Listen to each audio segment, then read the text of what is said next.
복된 소식 아름다운 소리 AM 1590kHz 시카고 기독교 방송입니다.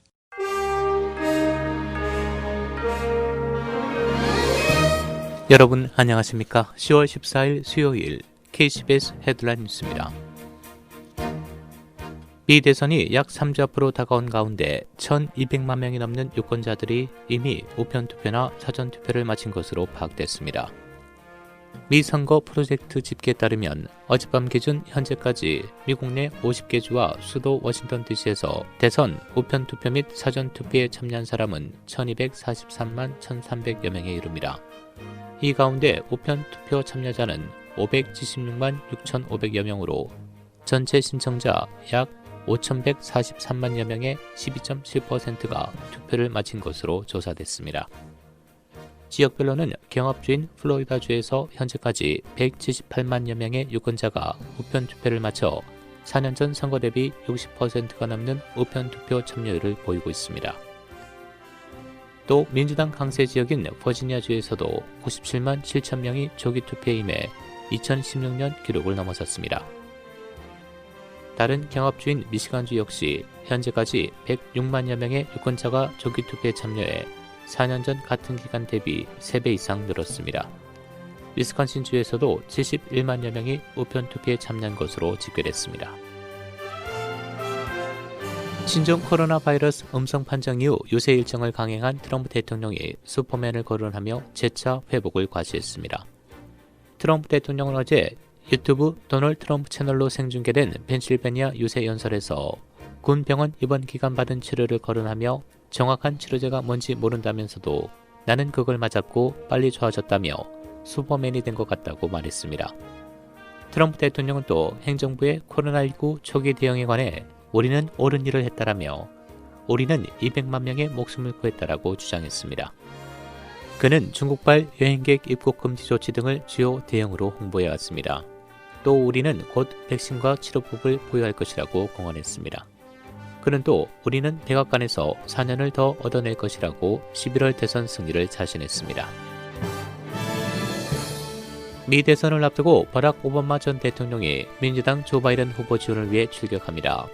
언론에 따르면 바이든 후보는 어제 델라웨어 뉴캐슬에서 기자들과 만나 오바마 전 대통령을 거론하며 그는 우리 선거운동을 위해 충분히 일하고 있다라며 선거 유세에 나와 잘할 것이라고 밝혔습니다.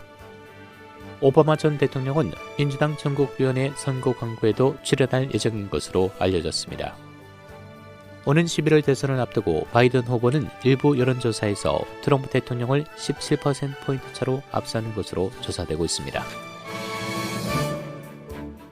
에이미 코니 베럿 연방대법관 지명자 인준 청문회 이틀째인 어제는 건강보험개혁법인 이른바 오바마 케어에 집중했습니다.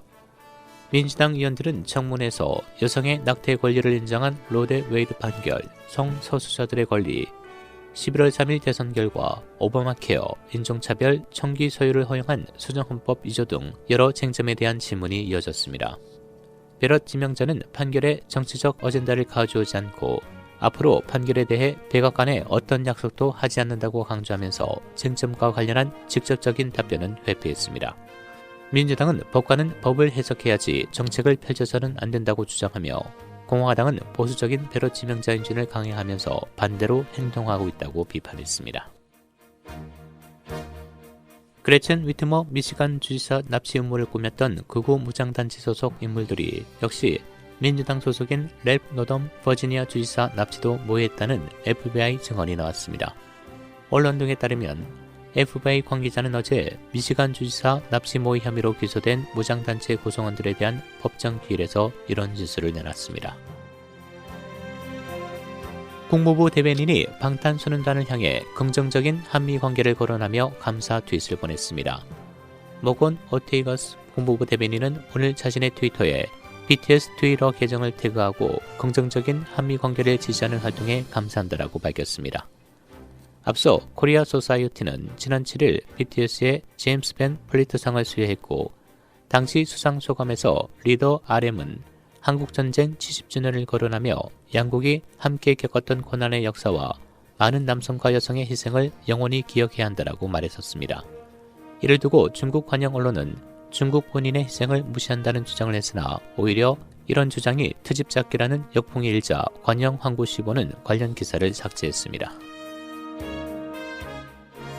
메이저리그 템파베이 레이스가 12년 만에 월시리즈 진출에 1승만을 남겼습니다.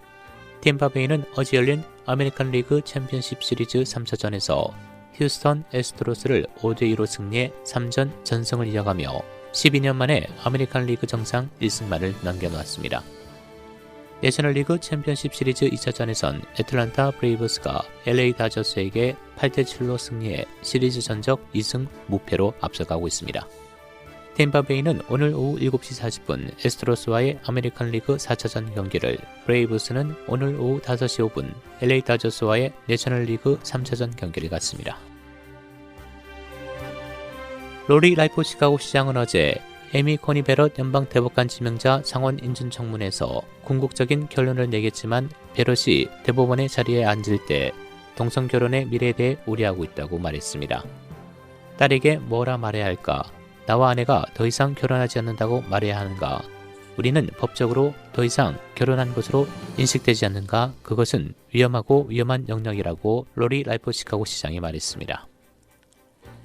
일리노이주 1일 신규 확진자 2,851명, 사망자 29명 추가돼 현재 누적 확진자는 32만 7,781명, 사망자는 9,272명을 기록하고 있습니다. 확진율은 4.5%로 나타났습니다.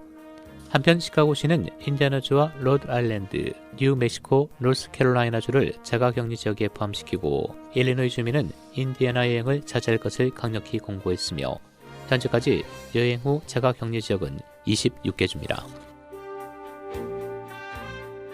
남침내 신학교가 건물의 노예 소유자 이름을 유지하는 대신 흑인 학생들을 위한 $500만 장학금 기금을 창출했습니다.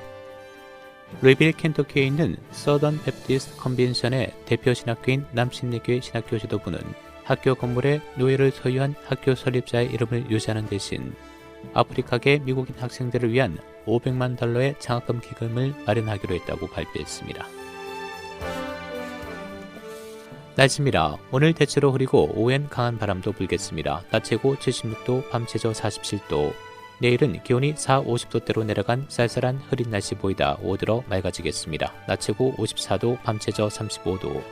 금요일 대체로 맑은 쌀쌀한 날씨 보이겠고 낮 최고 55도, 밤 최저 38도. 토요일 흐리겠습니다. 낮 최고 60도, 밤 최저 42도입니다. 지금까지 진행의 박상준이었습니다.